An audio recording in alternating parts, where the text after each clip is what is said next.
Buenas. Ahí está, excelente. Bueno, ahora vamos a traer al próximo speaker que nos va a hablar un poquito de lo que vendría a ser todo el progreso que tuvo él en la industria de la programación. Obviamente sabemos de que es un rubro muy complicado, es un rubro que es difícil, que lleva mucho tiempo para lograr tenerlo al 100%, digamos, porque en realidad seguramente más de uno se habrá quedado con qué código tengo que poner ahora. Pero bueno, cuestión de que esta persona que voy a presentar ahora es alguien que tuvo un progreso muy bueno, que arrancó desde hace un montón de tiempo, que tiene mucho trayecto y que se basa en el front end. ¿Puede ser? Sí. Ya tengo toda la data, ya estoy excelente. Cuestión de que se basa en el front-end. Es una persona que es un líder de un grupo de programadores y está trabajando con una empresa de Estados Unidos. O sea que eso creo que es lo lindo de todo esto, de que es un rubro en el cual lo podemos hacer desde casa, lo podemos hacer de un montón de lados y es increíble. Así que nada, lo voy a presentar a él, Sergi Code.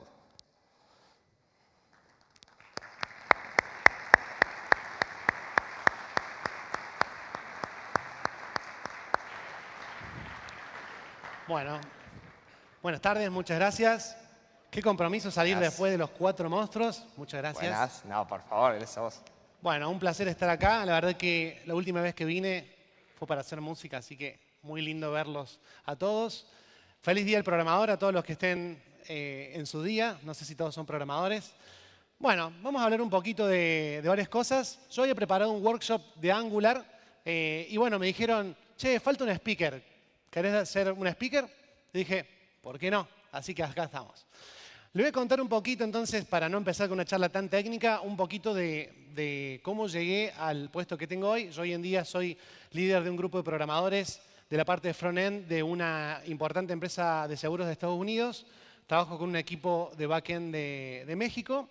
Y bueno, seguramente muchos de los que están acá quieren hacer la carrera de programador, están estudiando para la carrera de programador y bueno, tendrán muchas dudas de cómo ingresar a la industria, cómo lograr romper esa barrera del comienzo o si están en su primera experiencia, cómo poder crecer, cuáles son las herramientas que uno tiene que tener.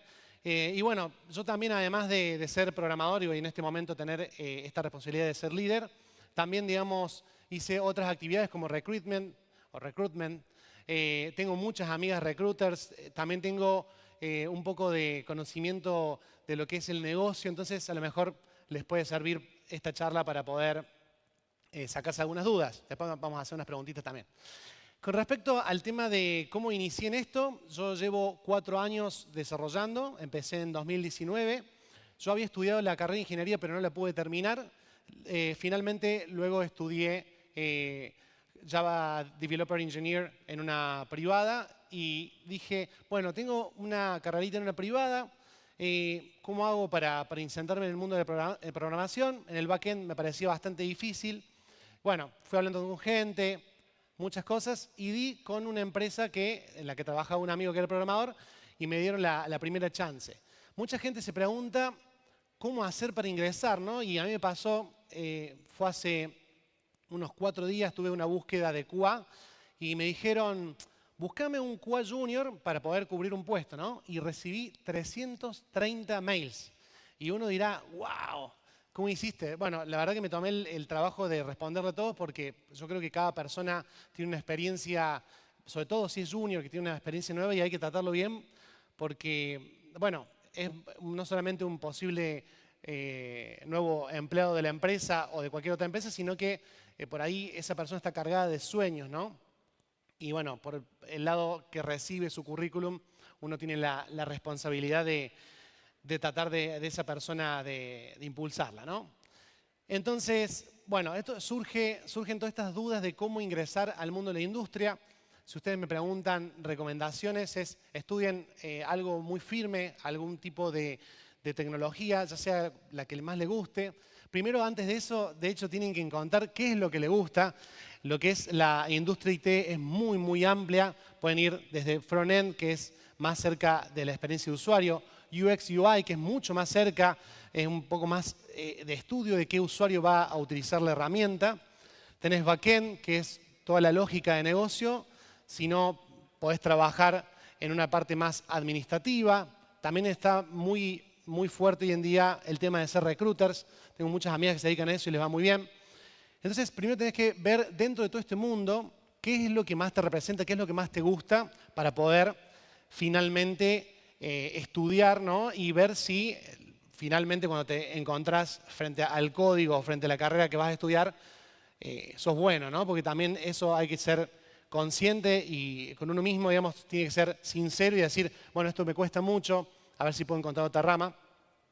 En mi caso, yo desde muy chiquito tuve una computadora. Yo nací y ya había una computadora al lado mío, tuve esa suerte.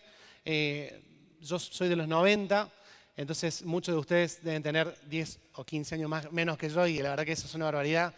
Siempre me sentí el más chico en un escenario y hoy en día, bueno, uno crece, ¿no? La pasan los años. Y bueno, yo tuve la suerte de nacer en la época que no había internet. Entonces tenía una computadora con un tubo, ¿sí? Un VGA, me acuerdo, que no tenía, creo que tenía 256 colores. Había DOS, no estaba ni siquiera Windows, no había mouse. Y yo jugaba al Prince of Persia y al Doom. Yo era muy niño, tenía 3, 4, 5 años, estaba aprendiendo a escribir y ya tenía una computadora al lado. Pasó el tiempo y vino el internet, que eso fue una absoluta locura. Cuando empezaron a ver, sobre todo me pasó con el tema de la música, no sé si a todo el mundo acá le gusta la música, pero imagínense que hoy en día ustedes tienen disponible todo el catálogo de música del mundo, pero en ese momento, me acuerdo yo tenía un tío que era muy rockero y escuchaba los Guns N' Roses, The Doors y Nirvana, y la primera vez que agarré internet dije, voy a buscar un tema inédito, ¡guau! ¡Pum! Puse un tema y encontré un tema inédito de los Guns N' Roses, me acuerdo, y mi tío no lo podía creer, decía, no, esto no puede ser que sea de ellos, es falso, no. ¡Pum! Era un tema inédito. Imagínense esa transición que yo tuve que vivir, la verdad que fue increíble. Ni hablar de cómo fue después evolucionando todo lo que es las webs, ¿no? Empezaron con unas webs súper rígidas, ¿sí? No pude preparar una presentación de esta parte, así que va a estar un poco estático, les pido mil disculpas. Después la parte más técnica va a tener unas diapositivas lindas.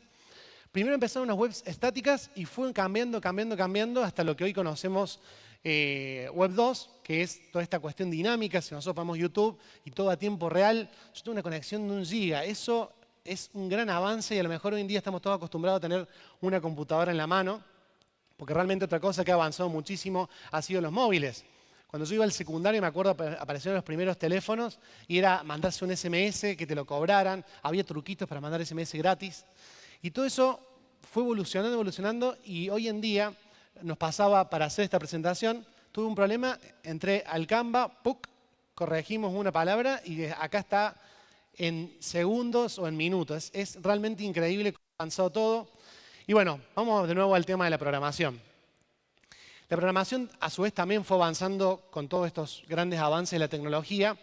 Y bueno, hoy en día tener Internet justamente nos permite trabajar en equipos y cada uno en remoto. Además, justo este proceso de trabajar cada uno en su casa de forma remota se profundizó mucho con el tema de la pandemia. Claramente, la pandemia fue un golpe muy duro para mucha gente, no solamente porque falleció mucha gente querida, sino también porque mucha gente perdió sus trabajos. Pero fue una gran oportunidad de transformación de las carreras de muchos, entre ellos la mía.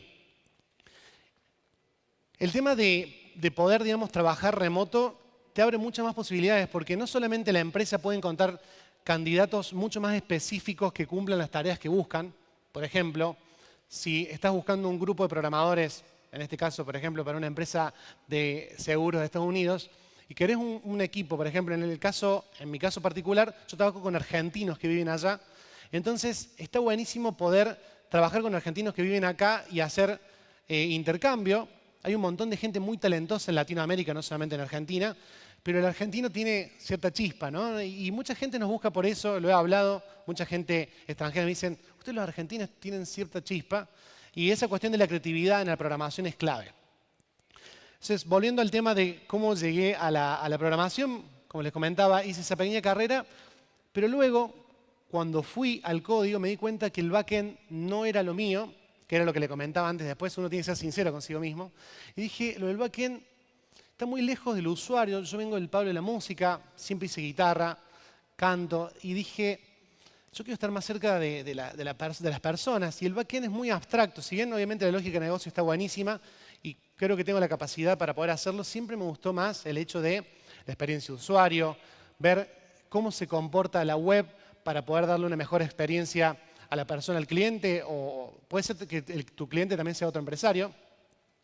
Y entonces empecé con el tema del frontend, empecé con React y con Angular al mismo tiempo, a ver cuál de esos dos tecnologías me servía más para hacer lo que a mí me gustaba. Y también me surgió ahí el descubrimiento, ¿no? De que el frontend no es tan fácil como todo el mundo dice. Todo el mundo dice, el backend es más difícil que el frontend. Yo tengo mis dudas. Yo he hecho las dos cosas y te digo que el frontend es muy difícil porque es lo que el cliente ve.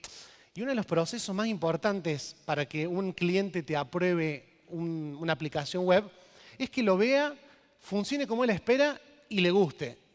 Y ahí va otro tema que creo que tocaron hoy, el tema de la inteligencia artificial. Yo creo que los diseñadores y los programadores no vamos a ser reemplazados muy pronto por dos motivos, pero uno principal. Para que una inteligencia artificial, y no las de hoy, sino un poquito más adelante cuando sean más potentes, para que una inteligencia artificial te pueda generar un programa o una aplicación que vos querés, primero tenés que saber qué querés. Y un cliente nunca sabe lo que quiere. El proceso que lleva desde que el producto nace hasta que el cliente lo recibe tiene mucho avance. Primero se hace un brainstorming y hay un constante feedback que claramente creo que una inteligencia artificial hoy en día no está preparada. Por eso también es otra duda de las que mucha gente le surge, ¿no? El tema de inteligencia artificial me va a dejar sin trabajo. Creo que no, creo que todavía falta mucho para eso. Y en todo caso, lo que sí puede llegar a pasar es que nos transforme, ¿no? Nos ponga en otras posiciones. Hoy en día yo uso Copilot, tengo la licencia, por suerte, que me la provee de la empresa, y Copilot tiene una tasa de acierto baja para mi forma de ver. Y uno dice, sí, vas codeando, pones el comentario y te hace todo el código solo. Sí, pero la tasa de acierto sigue siendo baja. Si el cliente te pide algo muy específico o algo muy de nicho, no siempre la acierta. Pero ¿cuál es el tema por el cual yo creo que la inteligencia artificial es positiva y la tenemos que adaptar a nosotros? Si tiene una tasa de acierto del 30%, no va a ser 30% más eficiente, ¿sí? Entonces vamos a ser 30% más productivos, más rápidos. Entonces, volviendo al tema antes, un poco me estoy yendo, una vez que me di cuenta que el frontend era lo mío y dije, bueno, por acá es la beta, estoy cerca del cliente, ahí fue cuando estudié más a fondo y realmente me encontré conmigo mismo. Y me di cuenta que a pesar de que yo estaba trabajando, ¿sí? y tenía que estudiar a la noche para poder ser desarrollador, encontraba los huecos para poder hacerlo porque me gustaba. Y ahí está la clave de una de las cosas más importantes que a mí me pasa. Para los que no me conozcan, yo tengo un canal de YouTube, yo hago cursos gratis de programación, también tengo redes sociales donde hago todo tipo de divulgación de tecnología, inteligencia artificial y programación, y casi siempre la mayoría de mis seguidores son o programadores o gente que quiere empezar a programar. Mucha gente me conocerá, otra no, por eso lo comento. Y la mayoría de la gente tiene este problema, que es el problema de la disciplina y la conducta. Para poder ser programador, QA, recruiter o cualquier tipo de carrera dentro de IT, tenés que tener mucha disciplina. Porque no solamente no se consigue tener un buen nivel rápido, que eso es mentira. Ningún curso de 8 horas te va a sacar programador. Yo hago cursos de 8 horas.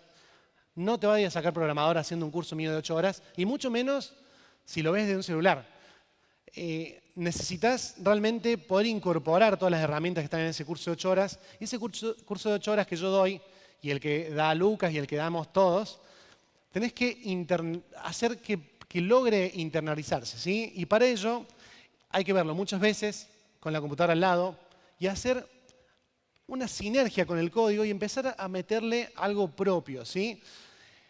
Y ahí está el tema. Necesitas disciplina. Volvemos al tema de la disciplina. Y para tener disciplina, la clave es que te guste lo que estás haciendo. Vuelvo al tema de cómo llegué yo. Yo empecé a ver el tema del frontend, Angular, React, y dije, esto me gusta.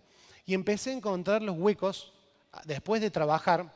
Llegaba muerto del cansancio, porque en esa época se trabajaba de forma personal, no era de forma remota como ahora, de forma presencial, perdón la palabra. Y volvía muerto porque encima, bueno, la mayoría debe vivir acá. Yo vengo de Córdoba, pero vivo hace muchos años en Buenos Aires. Todos los trabajos quedan a 1 hora y media. Entonces, 9 horas de trabajo, más 1 hora y media, ya se te van 12 horas del día. Llegaba y tenía tiempo, me hacía tiempo para poder estudiar. O estudiaba de noche, practicaba de noche, hacía la página web de mi banda, hacía la página web mía personalizada. Mi mamá es psicóloga, le hacía la página web a ella. Iba practicando porque realmente me gustaba. Entonces, si cualquiera de ustedes está tratando de estudiar programación y quiere encontrar su primer trabajo, lo primero y principal que tiene que hacer es encontrar eso, encontrar algo que le guste. Y una vez que vos hagas una tarea que te gusta, te va a salir sola. Vas a encontrar los momentos y a lo mejor también una cosa que pasa mucho, que eso me pasa, es uno va cambiando también el círculo de amigos. Yo me di cuenta mucho viniendo del tema de la música que llegó un momento en el cual yo sentí que hablaba muy, muy abstracto, me emocionaban cosas un poco raras para mis amigos, como que yo decía, sí, me salió a hacer tal cosa, o no sé, vi tal curso, conocí tal persona, y bueno, un poco también uno al juntarse con gente de nicho se va entendiendo, va teniendo ciertos códigos y eso suele pasar, por lo cual si a uno de ustedes le está pasando es normal y bienvenido al mundo de los nerds. Bueno, aparte del front-end, después les quiero comentar un poco cómo me desarrollé. Más allá que yo tuve la suerte de tener un amigo en una empresa que me permitió presentar el currículum y demostrar que todas las cosas que había aprendido en esos momentos libres, más la carrerita de Java que había hecho, me permitía cumplir un puesto trainee al principio y después junior.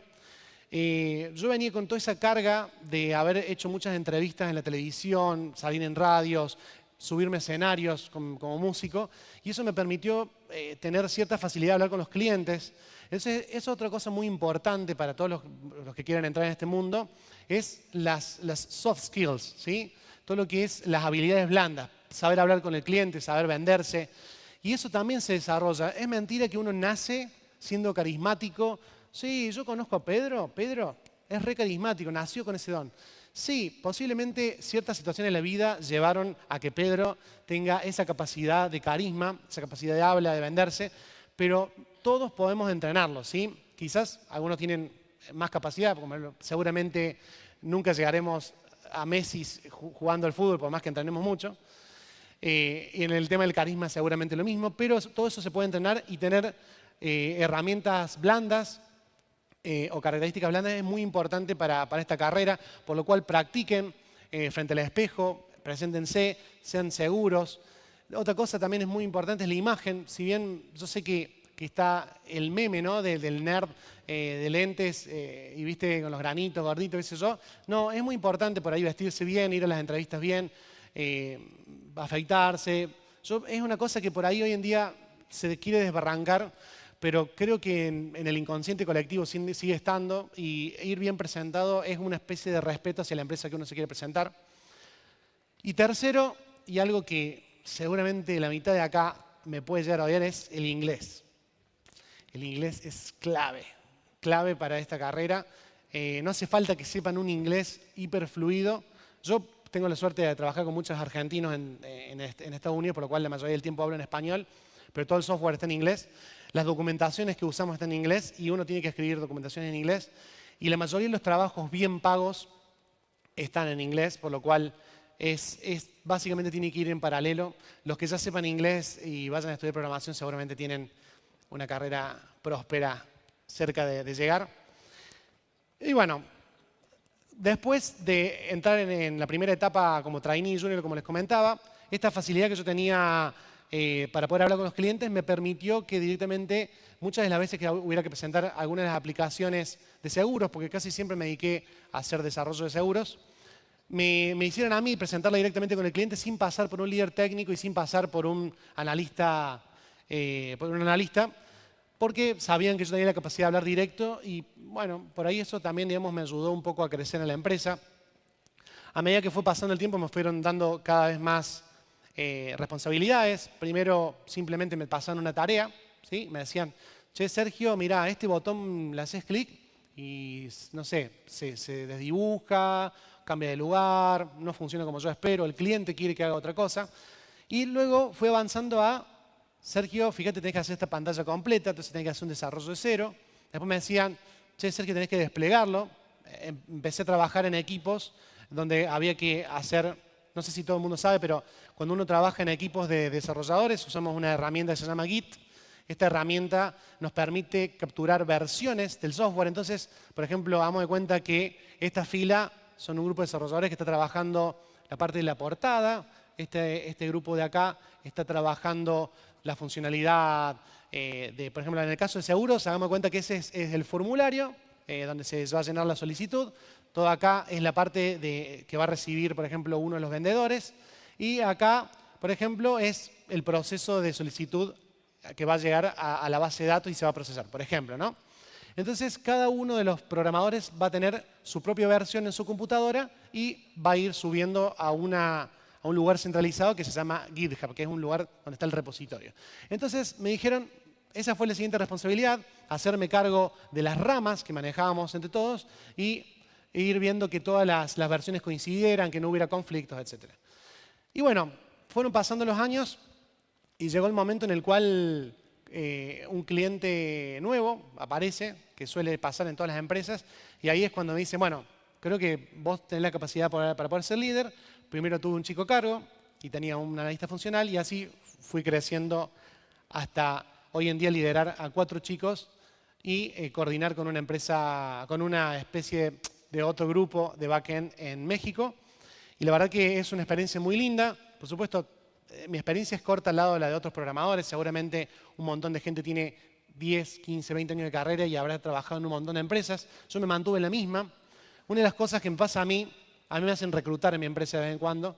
Y una de las cosas que también tengan en cuenta si ya tienen un primer trabajo, no es bien visto ir saltando como pulga, en trabajo. ¿Vieron que está la típica muletilla que te dicen la mayoría? ¿A vos te ofrecen 10 mangos más, cambiate de trabajo y así vas subiendo y vas a ser millonario? Eso no funciona así porque llega un momento en el cual la persona que te va a contratar va a decir, este chico va a trabajar 3, 4 meses y me renuncia. Entonces también te tratan así. Entonces, la idea o mi experiencia es, si ustedes consiguen un primer trabajo, tiene que gustarle, por supuesto. Si consiguen un trabajo que les gusta, yo les recomiendo tratar de hacer carrera en la empresa, por supuesto, siempre reclamando los beneficios que corresponden, ya que el programador es una carrera realmente muy solicitada y si ustedes trabajan bien, a la empresa les genera mucho dinero, por lo cual está buenísimo que sepan eso también, que es una industria que crece constantemente y más si trabajan para clientes desde afuera, ¿sí? Bueno, vamos un poquito a esto. Yo les había preparado un workshop, no sé si hay muchos programadores acá. ¿Alguien conoce Angular o trabaja con Angular? 1, 2, 3, 4, 5, 6. Bueno, hay varios. Para los que sean de Team React, voy a decir algunas cositas también, les puede llegar a interesar. Así que, bueno, vamos con esto. Angular 16 es una versión de Angular realmente muy interesante porque lo que estaba pasando con Angular era que mucha gente decía que estaba quedando viejo porque React estaba tomando todo el mercado. React además sacó una versión de lo que es un framework que es Next.js, hecha por Vercel, que el CEO es un argentino, ¿sí? También, eso es muy importante, cuando React toma el mercado, lo toma por un motivo que es la flexibilidad que daba React sobre el frontend, ¿sí? En cambio, Angular siempre fue mucho menos flexible y más rígido. Entonces, las empresas de seguros, bancos y muchas otras prefieren Angular ya que les da mucha más seguridad, ¿sí? Te provee directamente un cascarón y poca movilidad. Es poco posible el error, ¿sí? Siempre se trabaja de la misma forma y por eso se llama framework, porque es un marco de trabajo. En cambio, React es mucho más flexible, ¿sí? Hoy en día cambia eso porque sale Next.js, que es un framework de React y se está volviendo súper popular. Y posiblemente esa es la verdadera competencia hoy en día de Angular. Pero Angular, en la versión 16, saca todas las cosas por las cuales React, Solid.js, Svelte y muchas otras le estaban sacando lugar y vamos a ver una por una las diapositivas. Lo primero principal es la reactividad, ¿sí? Reactividad de React. Uno de los motivos principales es Signals. Signals es una nueva forma de gestionar los cambios de estados en las aplicaciones.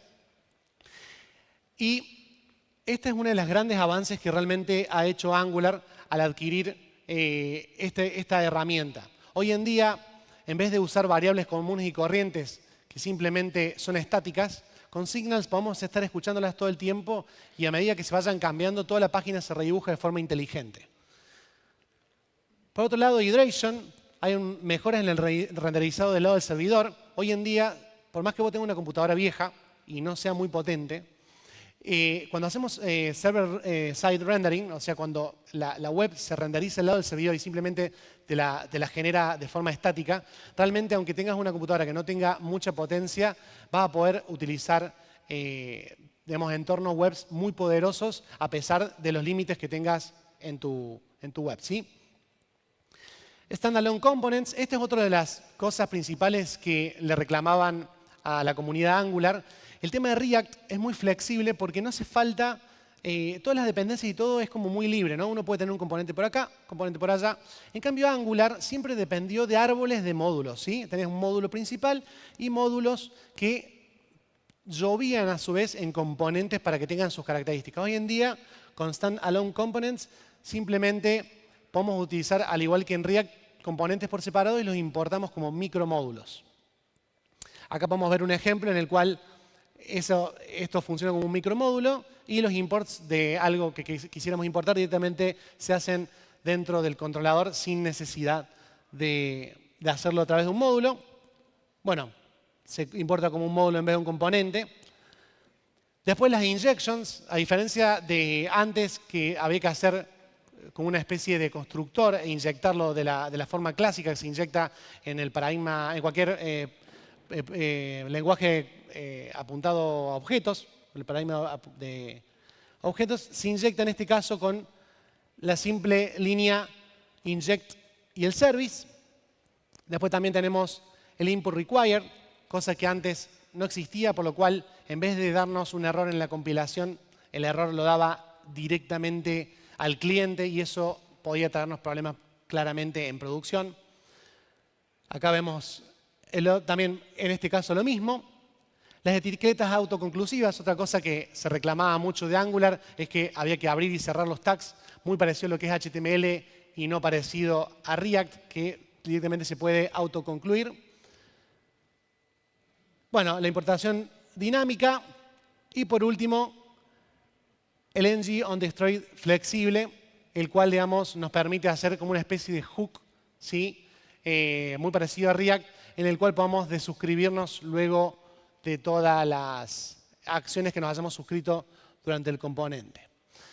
Después iba a explicar un poquito más de Signals, pero creo que lo ideal sería que hagamos un poco más de charla de lo del principio. Sé que esto es una charla mucho más técnica, por eso también la quise dar un poquito rápido, ya que bueno, estaba preparado para un workshop, pero bueno, quizás a alguna persona también le sirve la parte técnica. Vamos a volver al tema de la industria de la programación. Si tienen alguna pregunta, creo que había alguien con el micrófono. ¿Alguien tiene alguna pregunta? Allá.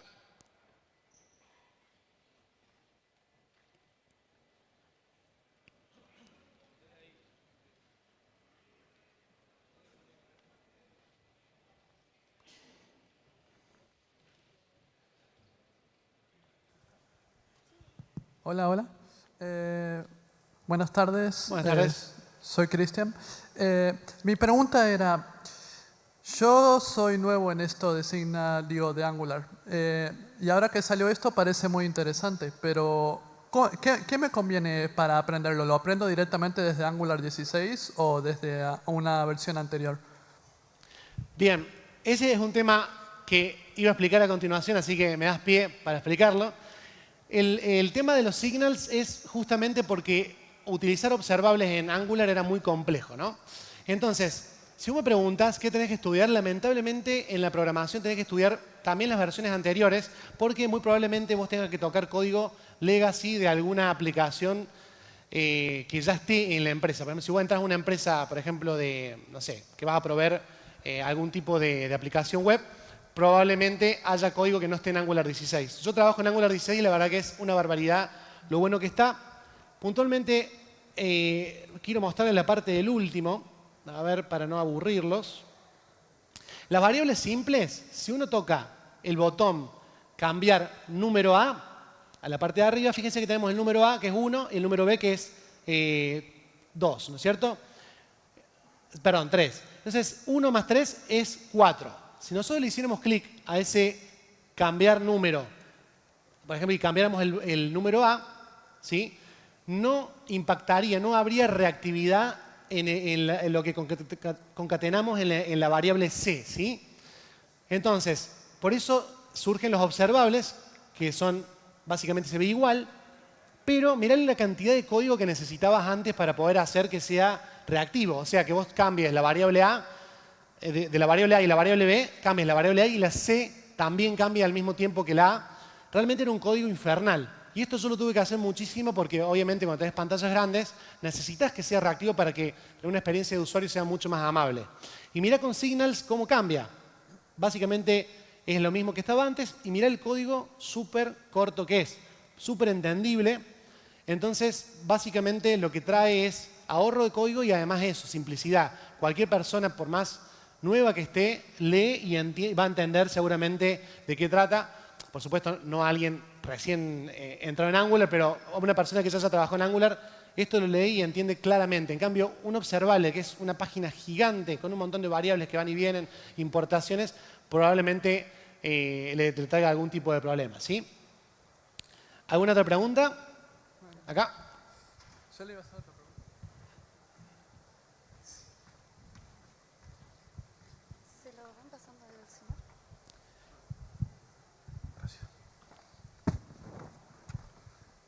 Hola, buenas tardes. Buenas tardes. ¿Qué me podrías decir de la curva de aprendizaje entre Angular y React? Y en caso de yo querer empezar un proyecto nuevo, ¿qué consejo me podrías decir para elegir o un framework u otro? Bueno, acá viene un tema. Yo tengo un curso de React desde cero a, decimos, intermediario, digamos, porque no es, viste, el cero experto un poco no existe. Tengo un curso de React de 8 horas en las cuales doy 3 aplicaciones muy parecidas a la vida real. En estas 8 horas que yo hago, la idea mía no es que hagas 8 horas de curso, sino que puedas hacerlo de poco, puedes ir practicando. La curva de aprendizaje de la diferencia entre React y Angular es clara al comienzo. O sea, al comienzo es mucho más fácil estudiar React porque, primero principal, usa JavaScript y puedes utilizar algún tipo de constructor como Bit que te construye rápido las carpetas y todo. Y entonces empezás a trabajar de forma muy rápida. Los componentes son muy obvios, es una función de flecha y ya empezás a poder codear. Y realmente la parte inicial de React, la curva del comienzo, por así decirlo, es muy rápida y muy fácil de transitar. Ahora, Angular es una curva mucho más lenta, pero te da una solidez porque, a diferencia de React, React es una librería de JavaScript y Angular es un framework. ¿Cuál es la diferencia? Sé que siempre está esta cuestión difícil de diferenciar entre una librería y un framework. Una librería es un agregado, ¿sí?, de justamente una importación a un lenguaje primitivo. Por ejemplo, en el caso de JavaScript, uno le agrega a la librería de React y utiliza todas las herramientas que te trae esa tecnología, ¿sí? Pero no deja de ser una librería. Entonces, si uno quiere routear, ya tiene que buscar React Router DOM. Si tiene que hacer otras cosas, tiene que ir importando y se te llena de librerías para poder utilizar lo más básico de una aplicación web, ¿no? Inclusive, como te digo, inclusive el tema de routear. Igual hoy en día creo que está avanzado el tema, pero en general hay que importar muchas otras librerías para que funcione como una web básica. En cambio, Angular te trae todos los paquetes. Te trae las llamadas HTTP para poder llamar a APIs o backend, te trae el enrutamiento, todo. Entonces, claramente la curva de aprendizaje de Angular es mucho más dura, pero te trae todo el paquete. Entonces, también es distinto el cliente. El cliente React es mucho más flexible, puedes hacerle desde una aplicación a una inmobiliaria, a una landing page para cualquier tipo de empresa. En cambio, Angular normalmente le eligen empresas que necesitan cierto tipo de solidez. Es un framework muy sólido, Angular. Lo utilizan mucho los bancos y no voy a decir las marcas porque no sé si está bien, pero muchos bancos le aseguro que lo utilizan. Muchas empresas de salud y muchos seguros. Yo trabajo por lo menos con 5 seguros de Argentina y seguros internacionales, por lo cual Angular tiene esa solidez. Y otra cosa es que tiene menos competencia, ya que la mayoría de la gente está trabajando con React. Creo que tengo que concluir, si no me equivoco. Así que, bueno, les agradezco muchísimo a todos. Gracias a Lucas por la invitación y a todos los que estén atrás del stream. Sergi Code, nos vemos.